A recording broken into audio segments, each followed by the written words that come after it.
Bonjour à tous, j'espère que vous allez bien et on se retrouve aujourd'hui pour le cinquième épisode des interviews pour la semaine européenne. Alors je me rappelle jamais, c'est Semaine Ce n- européenne de l'emploi pour Emploi les des personnes personnes handicapées. handicapées. Voilà, ouais, Exactement. je l'ai appris par cœur, mais ça passe pas tout le temps. Ah bah, Et, et parce qu'ils aiment aujourd'hui, bien faire des sigles un peu ah compliqués, ouais, hein. pour la CIF, voilà. Et aujourd'hui, on a le plaisir d'accueillir David. David Bonjour, Alvarez. ouais, bonjour David. Bonjour à tous, bonjour Joseph, bonjour Sadia. Salut David. Est-ce que tu vas bien? Oh là, oui, très bien, très très bien. Là, tu m'as attrapé au meilleur moment de ma forme du mois. Tout était aligné. Oui, C'est normal. Et d'ailleurs, bah, du coup, David, je t'invite à te présenter auprès des personnes qui nous regardent aujourd'hui. Donc, je t'en prie, c'est à toi maintenant. alors et moi je suis David Alvarez Ortega, double patronyme d'origine espagnole, 56 ans, marié en 2009, j'ai trois filles, 22, 19 et 15 ans. Mon activité, je suis coach professionnel depuis 2010, formé par des Franco-Canadiens. J'y tiens parce que culturellement, c'est un petit peu différent comme travail de fond et de préparation au métier de coach.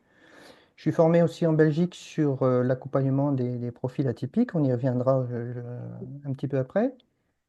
J'habite près de Lens. J'ai une clientèle qui se répartit un petit peu partout en France au gré des demandes, mais qui se concentre en particulier sur Paris, Reims, l'Aisne, pour ceux qui connaissent, et puis le nord de la France. Je me déploie sur la partie accompagnement des femmes, en particulier des femmes qui sont en situation de surcharge mentale et dans des situations de vie complexes.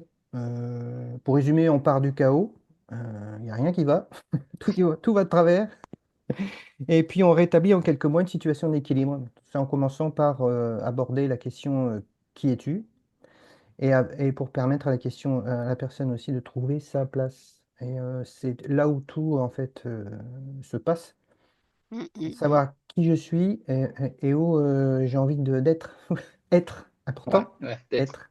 ouais, Et exactement. passer Et justement de être, de faire, parce qu'on est souvent dans le doigt, je dois faire et je fais, et j'ai des choses à faire.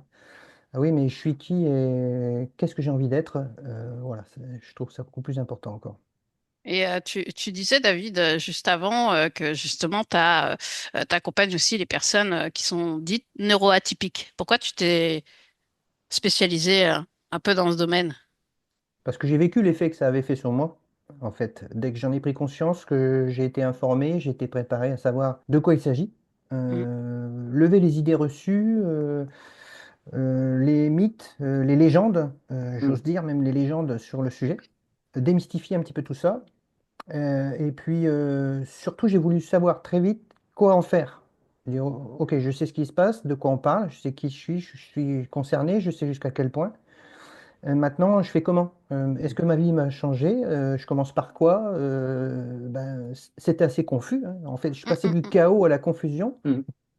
Et puis Ok. doucement, je me suis construit un plan de marche et puis une façon aussi de me rééquilibrer et de repérer ce qui est prioritaire, essentiel, c'est-à-dire moi.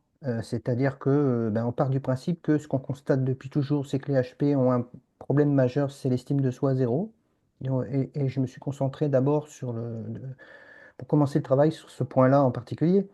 Donc, le côté atypique, c'est ce qui m'a permis aussi de constater que accompagner sur ce sujet-là, c'est faire gagner beaucoup de temps euh, aux personnes que j'accompagne. Moi, qui n'aime pas m'ennuyer, ça me faisait aussi gagner énormément de temps. Et ça me permet de travailler aussi avec un rythme qui convient à ma façon de faire, ma façon de fonctionner. Un rythme assez dense, quoi. Parce que j'aime pas l'ennui et j'ai aussi de très courtes fenêtres de concentration extrême dans les entretiens que je mets à profit maintenant, parce que c'est pas une question de temps, ça va être une question d'impact, ça va être une question de précision, d'arriver comme un sniper sur le sujet de fond ou sur les mots et les phrases qui font une différence fondamentale dans la suite des événements. Juste pour préciser, pardon, parce que là, on a entendu donc THP. Voilà, Oui, on entend HP, on entend neuroatypie. Est-ce il y a d'autres choses dont tu nous as parlé tout à l'heure, peut-être, pour que les gens qui ne te connaissent pas se disent, OK, bah, pourquoi il est là, ce gars-là, en fait? Il est là la semaine du handicap, mais il nous parle de quoi? Parce qu'il a l'air normal. oui, parce que comme de nombreux HP que je rencontre et que j'ai dépisté d'ailleurs et que j'accompagne, je constate que il y a, allez, je peux dire que allez, j'ose utiliser le mot jamais. Il y a extrêmement rarement, allez, je vais laisser un peu de marge, de gens qui sont que HP. Souvent avec le lot, il y a autre chose. Mm, Donc mm. il y a autre chose. Et, et justement, toi, dans cette catégorie de neuroatypique, tu te situes où? Alors moi, il y a du TDA et du 10. Bah, je suis en train aussi d'examiner un petit peu cette question et puis de me faire des... Alors, c'est pas simple de trouver des professionnels qui savent Ouais, évaluer. C'est le Hmm. parcours du TDA, combattant, hein. Ah ouais. ouais, ouais. Je peux vous dire que j'ai usé beaucoup de psy et de thérapeutes à qui j'ai Donc appris toi, plein de choses. t'es en cours de diagnostic, en fait. Oui, Mm, pour savoir jusqu'à quel point, alors j'ai validé le fait que je suis concerné parce qu'il y a bah, à un moment donné, il y a une lecture hein, de caractéristiques, hein, et mm, puis il suffit d'un peu de bon sens pour se dire, ok, bah, je suis bien obligé de me rendre à l'évidence. Hmm. Mais évidemment, je suis concerné parce que je vois que dans les caractéristiques, j'ai 80-90% qui matchent. Je vais être obligé d'en tenir compte quand Hmm. même. Sauf qu'au début, j'osais pas y regarder de plus près, hein, parce que j'avais vu en fin du rapport de test de QI, tout en bas de l'analyse, commentaires, dernières observations, petite ligne tout au bout, suspicion de TDA et 10. Au début, j'ai botté en touche, là, j'ai fait semblant de ne pas le voir. ouais. Ouais, Et puis j'ai bien vu que de toute façon, ça restait un angle mort et qu'il allait falloir s'y intéresser et puis mettre les choses au clair sur ces aspects-là. Et d'accord. que moi, j'abordais ces sujets-là comme la recherche d'une ressource et pas d'un frein. Hmm. Et je me suis demandé automatiquement comment j'allais convertir ça en atout, en talent, en capacité, en possibilité, en opportunité. Ouais. Ok, Super. ce que je propose, David, pour pas nous en dire trop, parce que là, on va te poser des questions. Alors, on va jouer au jeu de la roue.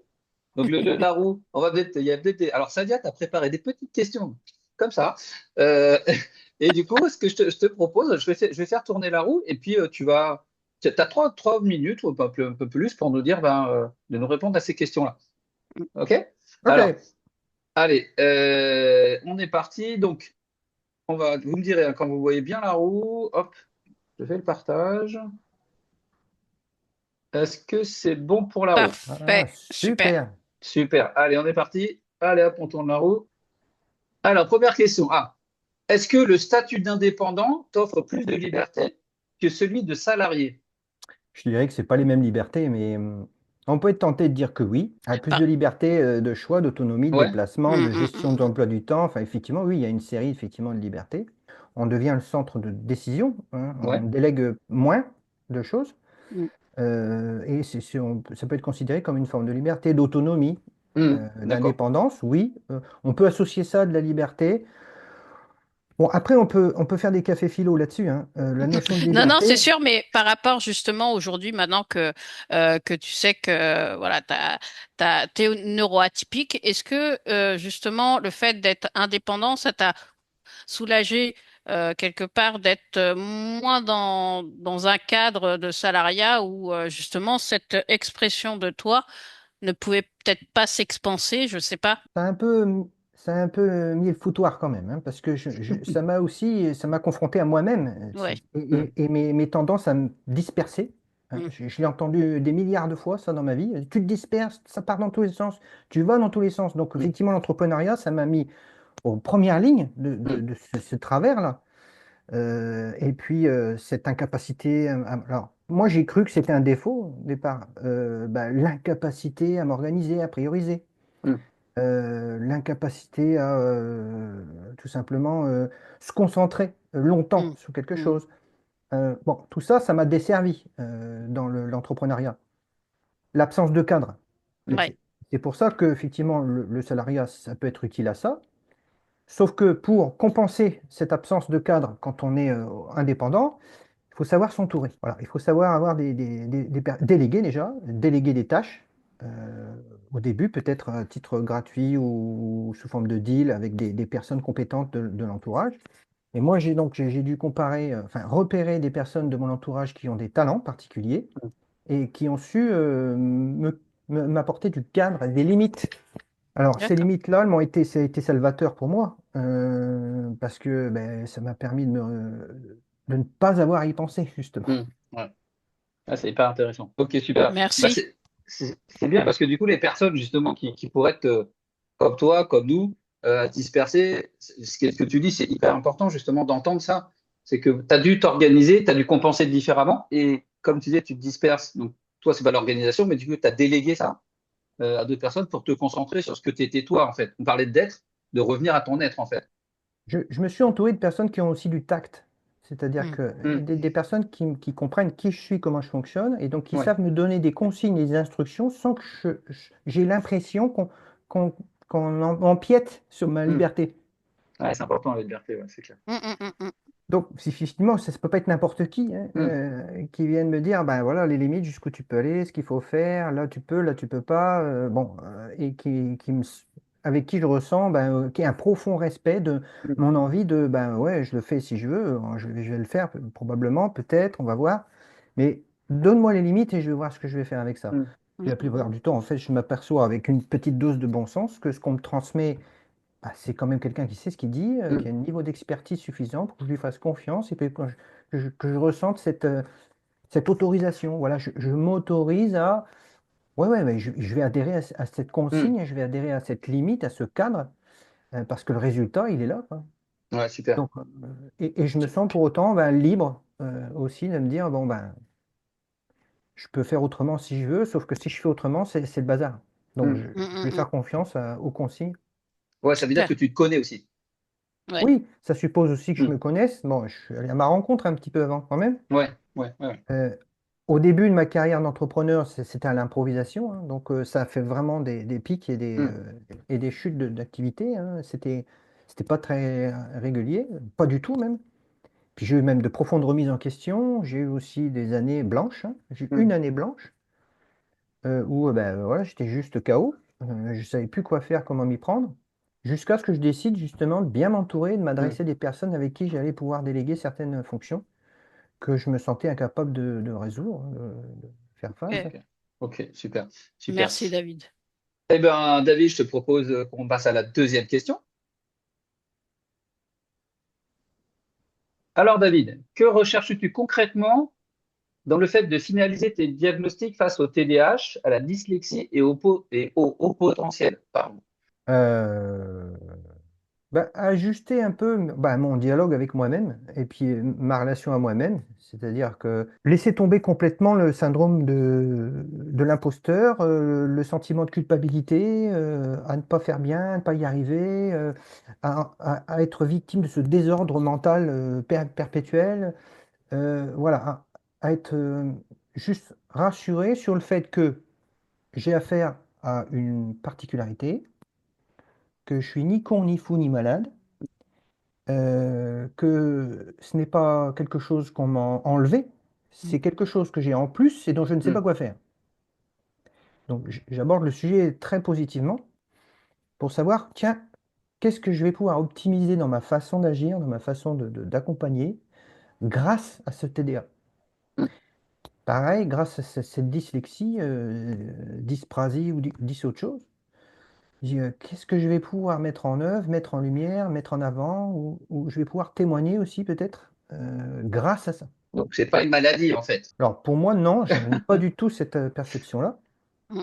J'ai dit, bon, ça, après, je peux en faire encore un témoignage en aparté. Une fois, je discutais avec un photographe qui était venu faire une intervention, une prestation, et qui se plaignait beaucoup de ses yeux et qui se plaignait, tiens, ça revient un petit peu, ça à dire, c'est ton domaine, qui se plaignait de certains empêchements, handicaps, troubles de la vue, etc. Et il ne me parlait que de ça, hein, que de Ouais. ce qu'il ne savait pas faire. Mm. Et en fin de conversation, il s'est laissé doucement conduire vers une autre vision des choses. C'est le cas de le dire pour un Mm. photographe, c'était pas mal de sa part. C'était une grande flexibilité de se dire, et si je me demandais tous les jours ce que je savais, ce que je pouvais faire, plutôt que ce que je ne pouvais pas faire. Donc je regarde qui je suis, hein, sans jugement, et je me dis, je suis quand même un très très fort potentiel, et j'ai des Mm. tonnes de choses que je peux faire que des normaux pensants valides ou personnes ordinaires ou standards ne savent pas ou ne veulent pas faire. Je pense à Croizon, tu sais, le gars qui a pas de bras. Ouais, Mhm. Philippe Bon, Razon, ouais. il fait des trucs que des Mm. valides ne savent pas faire. C'est clair. Bon, il y a des tas de gens comme ça et bon, traverse ou ont traversé des difficultés graves qui les ont amputés de quelque chose, bah, ça se voit, c'est visible ou invisible. Seulement, moi, ce qui m'intéresse, c'est la partie juste qui brille, quoi. C'est la Mm. partie talent, Ouais. la partie capacité, potentiel. Et moi, quand je vois arriver quelqu'un à mon contact, je vois les gens comme des potentiels. C'est inné, c'est instinctif, c'est automatique chez moi. Mm, mm, C'est mm. leur lumière, tu vois leur lumière en fait. Je vois leur lumière. Je vois aussi, bien sûr, on parle de leurs freins, de leurs obstacles. On Oui, n'est bien pas dans sûr. le Mm. déni, hein. Mm. C'est pas question d'être dans le déni, on va tout regarder, hein.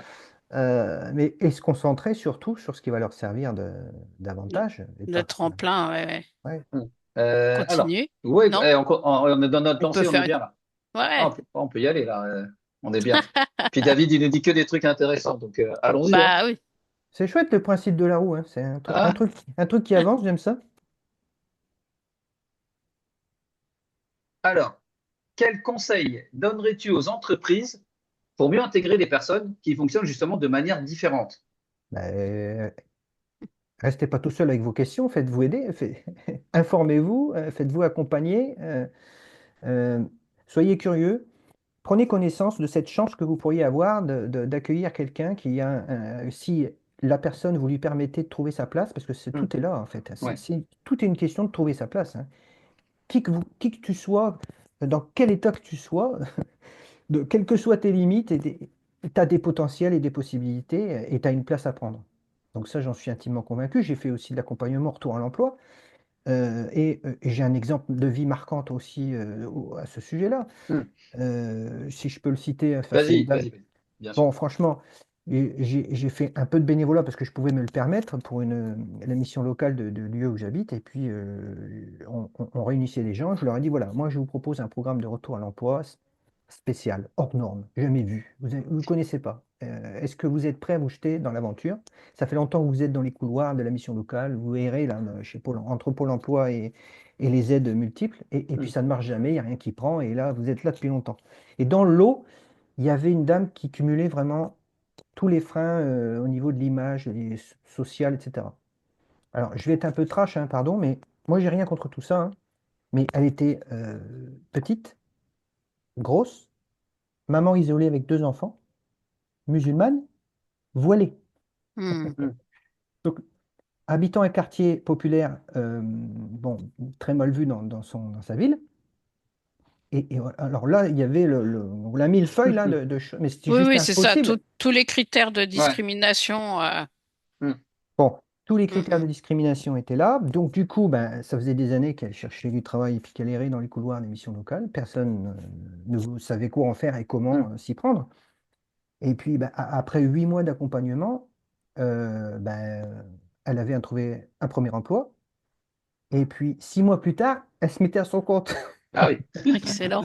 Alors, ça, c'est ce que j'adore dans ce que je fais. C'est-à-dire Ouais. que trouver sa place quand on est différent ou atypique, bon, c'est une forme d'atypisme violent aussi, Mm. Bien sûr. cette discrimination-là. Mm, mm. Mais on, Ah oui, on est en train, complet. de toute façon, globalement, de parler aussi de discrimination, hein. Bien sûr. Mm. Mm. Exactement. Parce que sous toutes ses formes, il y a celle aussi du handicap. Je dis, Mm. bah oui, mais du Bien handicap, sûr. c'est moins quelque chose, Mm. c'est lourd, comment je vais faire, y faire face, accompagner, je vais devoir investir plus, il y aura plus d'efforts, etc. Et vous ne savez pas à quel point vous passez peut-être à côté d'une pépite, Mm. d'un talent inouï quand elle est à sa place. Ça donne une personne extrêmement fidèle, qui a un sens de l'engagement aigu, et puis une capacité de travail très, très, très élevée. Ouais. Mm. Donc, c'est pas différent qu'une autre personne, hein. Vous pouvez avoir n'importe quel candidat qui fait l'affaire ou qui fait pas l'affaire. Mm. Et Ah oui. David, sans dévoiler ton secret, là, comment tu as fait pour, pour aider la personne, est-ce qu'il y a, parce que les gens, forcément, moi j'entends ça, je dis, attends, mais il a fait quoi en fait? Et c'est quoi sa formule magique? C'est obligé, enfin, tu vois. Est-ce que ouais, tu as des petits trucs à donner aux gens qui nous regardent, c'est-à-dire, attends, voilà, comment ça marchait en fait? j'ai cassé tous les codes, en fait. Je me suis pas servi de processus. Je me suis servi de mon cœur. Mais Mm. punaise, il faut savoir et oser le dire. Tout le monde parle de concepts, de processus, de méthode de travail, d'expertise, de machin, de professionnalisme. Là, pour le coup, j'ai juste parlé avec mon cœur et j'ai parlé à une personne d'abord. Je me suis adressé à elle et je lui ai dit, Mm. mais bon, là, t'es qui? Est-ce que tu saurais dire qui tu es d'abord? Je me suis intéressé à l'identité. Mm. Et en fait, c'était le cœur du réacteur, en fait. Euh, Avant de s'occuper du faire, il faut que je retrouve un travail, il faut que je m'y prenne comment, il faut que je commence Mm. par quoi, etc. S'intéresser à qui tu es, en fait, là. Il y a qui sous cette apparence-là, il y a qui sous cette histoire, derrière cette histoire de vie. Et saurais-tu dire qui tu es, parler de toi? Et ça a Mm. été juste le début de l'apprentissage. Déjà qu'elles parlent d'elles, qu'elles se connaissent, enfin, c'est une mini-introspection, qu'elles se posent des questions sur, OK, qu'est-ce que je pourrais affirmer chez moi? Qu'est-ce qui brille chez moi? Mm. De quoi j'ai envie de parler le plus? Comment je pourrais m'ouvrir davantage? Ben, s'ouvrir davantage à elle-même. Ouais, d'accord. Ouais, ouais. Quand elle a accepté ça, elle a commencé à savoir parler de ce qu'elle savait faire et de ce qu'elle Mm. n'avait jamais dit à personne. Mm, mm, D'accord. mm.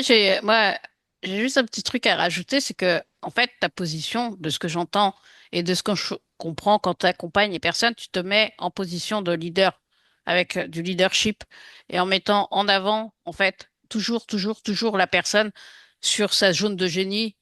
Moi, c'est ce que j'aime bien dire, la Mm. zone de génie de Ah la ouais, personne, Exactement. la révéler pour qu'ensuite la personne s'ouvre.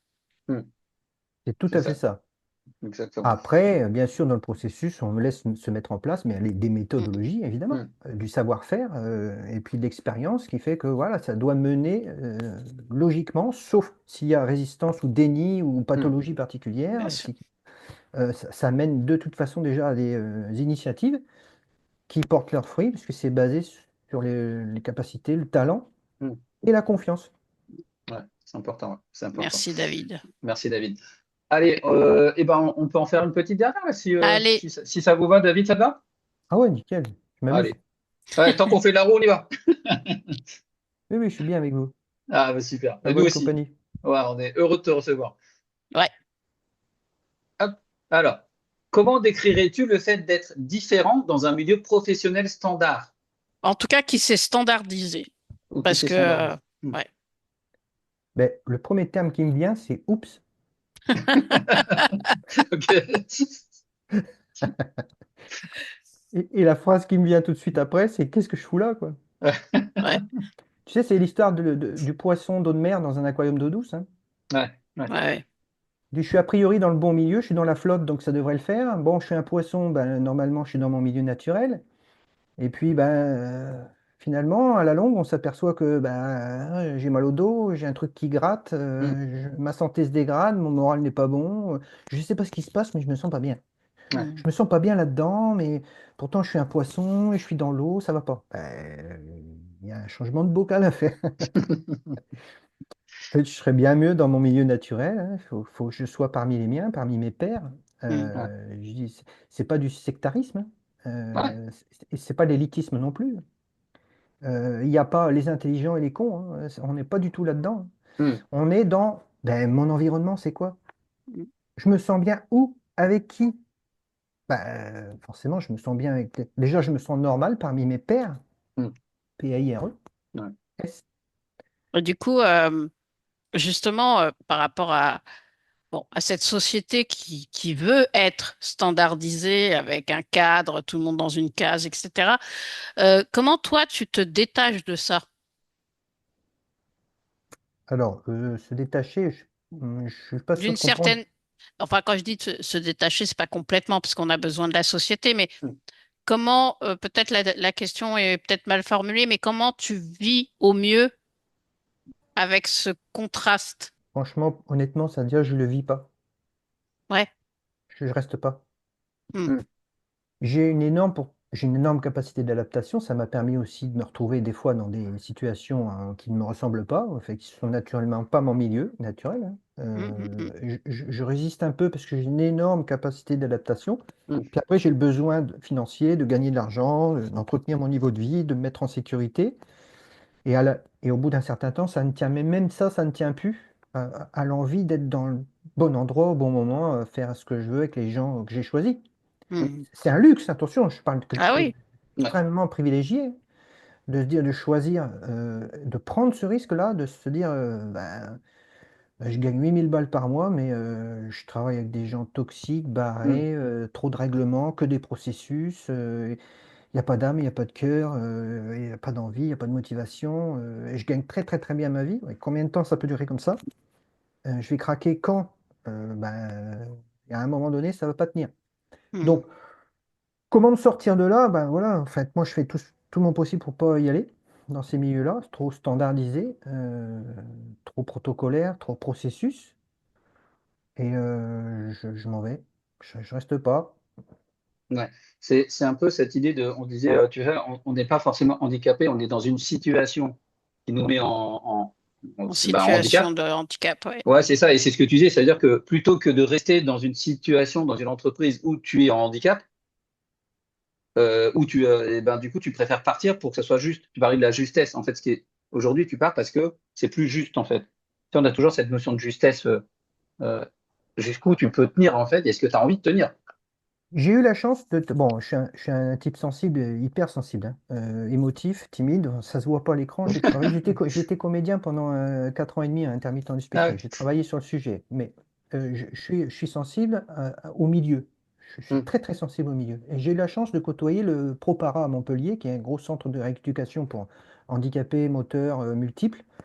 Et puis j'ai eu des amis là-bas, quand j'habitais là-bas, dont la vie quotidienne c'était fauteuil, handicap, machin, hein, bon. Eh bien, ils m'ont fait vivre des circonstances, des lieux, des tranches de vie où il y avait des gens, il y avait presque, il y a plein de gens handicapés de toutes sortes, Mm. mais on voyait juste pas, quoi. On Ouais. voyait pas, on voyait juste des personnes. Je Mhm. voyais à un moment donné, je voyais juste des personnes. Mm. Ouais, je Et comprends. ces Je comprends. milieux-là, moi, que j'aime aborder, voilà, on n'est pas en train de parler de comparaison. Alors, la comparaison, c'est un désastre, merci l'éducation nationale. Mm. Mais quand on a fini de se comparer, ben on est juste dans l'instant présent, dans l'acceptation, dans l'échange-partage, et puis dans l'ouverture d'esprit, et puis etc.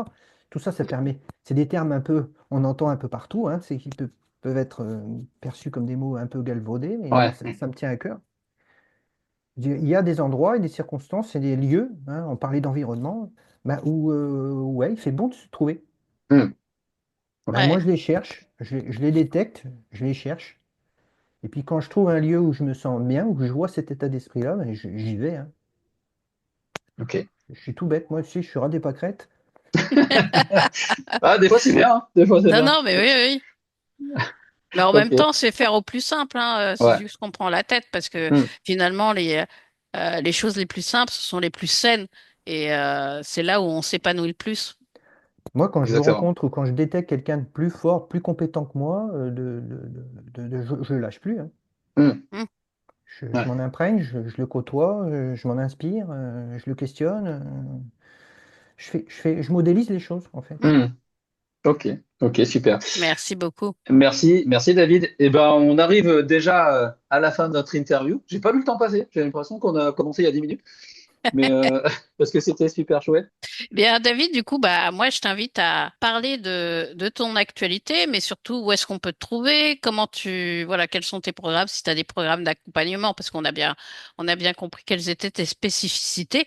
Donc, je te laisse la parole par rapport à ce que tu fais.